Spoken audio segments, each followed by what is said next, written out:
Hey, what's going on, everybody? Andrew here from SaberSim, back for our build review show. It's Monday, August 12th of 2024, and we only have one person in the queue right now to have their build reviewed on this Monday show. So if anybody tuning in wants to have their build reviewed here on stream, let me know in the Office Hours channel in Discord by providing your DK username, and I can add you to the list for today. But with that said, let's get our first person pulled up on the screen. We are going to be reviewing Mr. Scott here, and we are going to be going back to a slate from the weekend. Let's go and check out Sunday. Looks like he only played Showdown. Let's go back to Saturday. Okay, seen some action here on the main slate for Saturday. This looks like a pretty good one to spend some time reviewing here, so it shouldn't be a problem. And as always, let's start in the contest tab.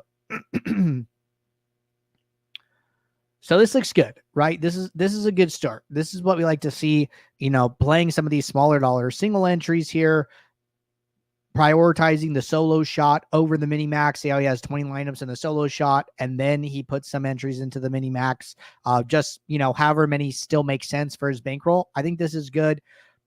I don't think that the split is perfect here, right? Like some contests I would probably be trying to mix in is like the $1 3 max and the $3 3 max would just give him a little more additional dollars here in the single entry and 3 max contest, right? So playing about $80 here, if he wants to prioritize 20 max and 150 max, he should still be playing about like 20-ish dollars in the single entry and 3 maxes, which is about like 25%, right? So here only playing about $9 if he plays the $3 3 max and the $1 3 max. That's an additional $12, which would put him a lot closer to the recommended split. So that's the only thing I would say here.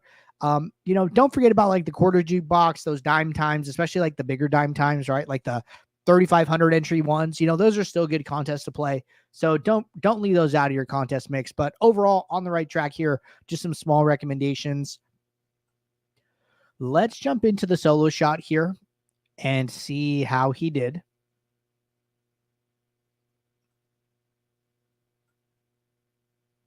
All right, so this is our guy, Scotty J. And let's go and filter for people who entered as many lineups as he did. And let's sort by sim ROI. All right, so good news right out of the gate is that he's positive 7%, right? This is a very, very good start. Now, there is a little bit of room for improvement, right? Like the highest, like the fifth highest here is about like 13-ish%. So there's some room for improvement with the highest being about 19%. So let's go in here and let's see what we can do to help Scotty go from, 7 to 10 to 13 to 16 to 19, right? Getting him to the top of this list. All right. Average salary looks fine. Dupes look good. Unique lineups. Sim average score a little low compared to some of these top lineups, right? We're seeing like 104, 104, 103, 104, 105, like all of these at least over 100. So I actually kind of want to go down here. Okay, 7.22. So I think this is actually a pretty interesting thing to note and kind of a good thing, right? Is you see all of these similar sim ROI portfolios above and below Scotty, right? They all have higher projections than him. So I actually think it's a good sign that, he is able to build a positive sim ROI portfolio while having a lower projection than all these other players, because that means, well, if we can kind of correct this problem, then we're just going to, kind of shoot up, in my opinion, right? So the fact that he can build good positive sim ROI 20 set of lineups while being 2 to 3 points less projected than the lineups around him, and then 6 to 7 points less projected than the lineups at the top, kind of gives us like a clear and obvious path as to how do we help him increase his sim ROI. And this seems to be the biggest culprit, right? Like this one change I think is going to go a long way for Scotty. Sometimes we come in here and like the sim average score is really similar. We're not seeing anything like glaringly wrong. This is kind of the opposite, right? Like, hey, And not to say that it's wrong, right? He's still positive sim ROI, but it's like, hey, if we're going to improve, this is the first place that we're going to start. So let's go in here and let's see what we can do kind of about that, right? So let's jump into a build.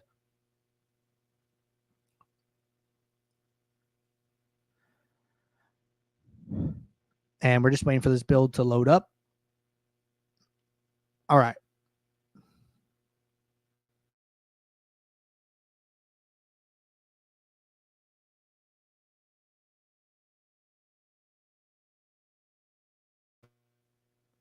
So I'm seeing a bunch of different contest sims. I think this is good. I'm not 100% sure if like he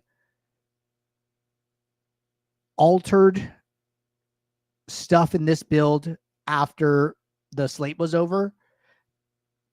And the reason I'm saying that is because the biggest thing is like I'm not seeing any filters. I'm seeing a Saber score, sorting metric.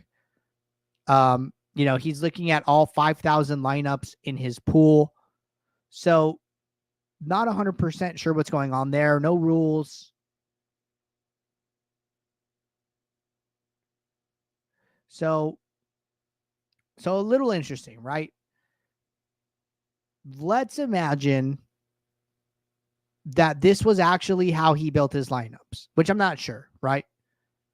First thing I would be doing is if you're going to build all your lineups together in one build, I would make sure that the settings that you're using are for the biggest contest that you're playing.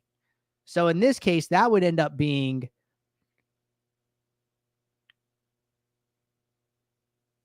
probably the 50-cent mini max.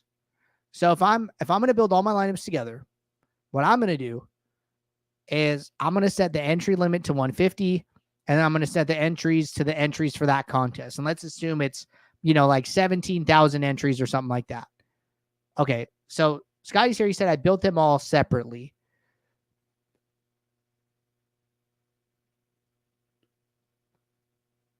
So I'm not 100% sure how you did that. My assumption would be that you went in here and built lineups, ran the contest sim, filled your lineups, and then came back into the build settings, changed them, rebuild lineups, and rinse and repeat. Yeah. So he built the lineups, you know, ran his contest sim, filled the lineups, came into the build settings, changed it to the next contest, rebuild his lineups, you know, and kind of kept going, right? So the way I would recommend doing this, and the main reason, right? Let's say you're playing the 50-cent mini max and the $1.20 max, which he is, right? So the build settings here basically just determine the amount of upside in your lineups. You know, this is determining how many sims we're using, how much correlation we're accounting for when we build your lineups. If you notice, if I switch from 20 max entry limit to 150, correlation stays the same. Sim diversity moves down one tick. Okay, very, very small change there. But if I go to single entry, you know, some of these smaller contests that are like 100 to 1K entries, right? Sliders are going to move significantly from like 9 to 7 correlation, from 9 to 6 sim diversity. So what we recommend here is doing two builds, one for your single entry and 3 maxes, and one for your 20 max and 150 maxes, because the risk needed for those contests is going to be the same. Like your single entries are all going to kind of fall within this band. And then, you know, if you're playing the 3 max, you know, the sliders don't change at all, right? So we're basically saying, hey, in our back testing, what you need to win the single entry and what you need to win the 3 max is basically the same, right? So that's what I would recommend here. Set up two builds and then just run the lineups from one in one build, run the second set of lineups in the other build. That way you don't have to come in here and rebuild them every time. Another option, which this option works too, is to just build your lineups all together on optimizing for the biggest contest that you're playing. So let's say I run all 5,000 lineups here. And then I run all 5 contest sims, which you have here. And then basically what I would do is say, okay, I have 20 lineups in the solo shot. What I'm going to do here is I'm going to go to the solo. I'm going to sort by risk adjusted ROI. I'm going to find the 20 lineups I want. I'm going to come in here and then I'm going to save them to the one contest specifically. And then I'm going to trash these 20. That way they don't get reused. And then I'm going to move on to the next contest. And then I'm going to change my lineups to 100 now. I'm going to come in, make all the changes I want, min uniques, adjustments, all that stuff. And then once I'm ready, go in and fill the next contest. So you're using the same set of 5,000, but you are using every contest's specific contest sim when doing this process. So, will the lineups maybe have a little bit too much upside? Initially, yes, but then you're using the contest sim to resort the lineups to figure out which ones grade out the best in the contest that you're trying to put your lineups into right now. So that's another way to do it if you want to do it all in one build. So I would do it one of those 2 ways. One of those 2 ways should help you out here. Second thing I would be doing after figuring out, the build settings, after setting up my builds is, I'm going to assume, hold on, question here. Is it unique rank? I thought it was unique random. So if you're filling a contest specifically, it's not going to matter. So what unique rank does is it makes sure that, lineups 1 through 100 go in here. But let's say that, for whatever reason, I had all of the contests selected. What's going to happen when I use unique rank is that lineup 1 goes into the top one, lineups 2 through 21 go into the solo shot, and then lineups 22 through 100, and then it'll cycle back around and then add in lineups 1 through 21 will go into this contest, and then lineup 22 goes into the pickoff, and then lineup 23 goes into the daily dollar.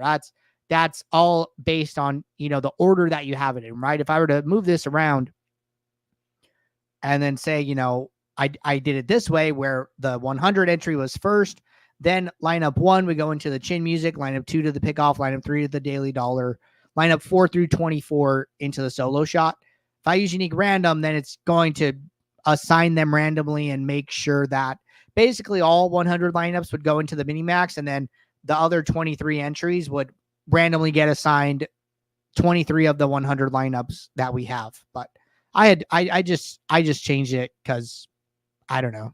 I didn't mean to confuse anybody. All right. So second thing, right? Let's say that, I'm splitting it up into 2150, right? Well, run your contest sim, kind of do the same process. Actually, you're just doing it even smaller, right? I would just be doing the 20 and 100 in this build, and then I would be doing the other 3 single entries in the other build. But I'm still following the process of, hey, building 100 lineups, setting them up the way I want, saving, trashing, setting this to 20, and then going and doing the next contest, and then jumping over to build 2, where I have my single entries and 3 maxes, and then following that same process. So I think that's good. All right, so let's go back to a full pool here. Now let's talk about, how to make sure we're getting, higher projected score sets of lineups, right? So something that we've been talking about, and first off is just creating an aggregate metric saying, hey, show me the average projection of my lineups, right? And right now it's about like 98.7, right? One of the easiest things you could do is come in here, say, hey, I want to trim off the bottom, 10 to 20% of projected lineups. So show me lineups with projection greater than, and you just kind of make up a number to start, right? I'm just going to throw in 90. So 90 trimmed down about 10% of our pool here, right? 500 lineups go to the trash. You'll notice that my lineups intermittently changed to 94 and then back to 100, which means 6 of the lineups in our set of 100 were part of this 10% that we got rid of. This will just naturally take our lineup set higher, right? We were at like 98.6. Just by that one change, we go up to 99.36 average projection, right? So that's good. Quick and easy way to do that. You could be more aggressive, right? We talked about 10 to 20%. So like, hey, you know, maybe I want to go to 92. What does 92 do? Okay, it gives us up to like 20%, right? We go from 99.3 to 99.7, getting rid of another 4 lineups from the my lineup. So now we've effectively gotten rid of 10 lineups here that are just on the lower end of the projection spectrum and maybe not lineups that we want to play, right? Maybe we just want to focus on playing other lineups. This is going to be one of the easiest things you can do to quickly raise your average projection in your sets. So this is something that, you know, based on our contests, flashback reviews, like we're seeing right now, seems to be working out pretty well. So I'd be working that in. All right. Let's see what else we see here. Sort by exposures. No min or max exposures for batters. No min or max exposures for pitchers. Leaving all stack types checked. I think that's fine. No team stack exposures. So this is all really good, right? A very hands-off approach, trusting the sims, trusting the tools. Now it's just about, hey, how do we, you know, kind of firm this up to make sure we're getting, you know, a higher sim ROI than we're already getting. And another aggregate metric that I really recommend is average projection for the contest sim that you're using. So say we're building, you know, for the 100, right? Come in here and add the average ROI. So, okay, hey, average ROI right now is about 65%. If I want to increase my mini uniques to get a little bit more diversified, how does that affect the sim ROIs that I have, right? And this is a good thing to be aware of, right? So even like right now, you know, our top 3 exposures are all pitchers. Our first batter is 36% exposure, and then followed by 30%. This kind of goes back to the discussion that we were having on office hours earlier, where it's like, hey, you know, the impact and usefulness of mini uniques goes down with the contest sim update. Like I'm at mini uniques of 2. My highest batter exposure is 36%, followed by 30. I don't see anything wrong with leaving this here. I think that, you know, you could totally leave it at 2. And, you know, the risk that you're getting in your lineups really isn't that bad, right? If you want to go up to 3 or 4, sure, you know, just make sure that you're not having too much of an impact on your lineup set overall here, which, you know, you're not, right? 99.2 projection goes down like half a point. Sim ROI is still about 65. And, you know, you flatten out your exposures even more slightly than you already have, right? So use these data points, average projection, average ROI, to help you understand the impact that the changes you're having are making. But really hands-off approach, add in this filter to just help you to trim off the bottom projected lineups, which will just bring the mean up here. And I think that should help you out. But give that a shot and let me know how it goes. Not seeing anything terrible here at all. Like doing a lot of the right things, already positive 7%. So let's see if, you know, some small changes here can get you up to 10%, 13%. Add in those single entry and 3 max contests to get that balance that we talked about. But everything looks good other than that. All right. Taking a peek here in Discord. That was our only person for the show today. Reminder, we do this show Monday through Friday. We are doing it at 5 p.m. Eastern, reviewing users' builds, trying to give them personalized, very, very specific advice about how to improve their post-contest sim ROIs and build better sets of lineups. So if anybody tuning in likes this, wants me to do it for them, drop your DK username in the Office Hours channel in Discord, and I will add you to the queue for tomorrow. But with that said, everybody, appreciate you guys tuning in, and I will see you all tomorrow, 4 p.m. Eastern for Office Hours. So until then, take care. Thanks. Bye.